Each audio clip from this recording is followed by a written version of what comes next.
Ito ay rated SPG. Striktong patnubay at gabay ng magulang ang kailangan. Maaaring may masiselang tema, lengguwahe, karahasan, sexual, horror o droga na hindi angkop sa mga... Hindi nga panghabang buhay ay maitatago nga ni Lorena ang kanyang mga nililihim kay Wilfred dahil darating din ang araw na malalaman ni Wilfred ang lahat.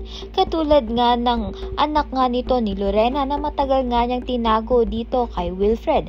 Ngayon ngay unti-unti na ngang nalalaman ni Wilfred ang katotohanan na siya nga ang ama nito ni Leah. Subalit na aksidente naman nga itong si Leah dahil nga tinulak nga siya nito ni Ronnie. Mabuti na nga lang ay nailigtas nga siya nito ni Lorena. Subalit ito ngang si Wilfred ay sinundan nga itong si Lorena at dito na nga'y makikita na nga ni Wilfred ang anak niyang si Leah. Sa kabilang banda naman nga mapapahamak nga itong si Lorena dahil makikidnap nga siya.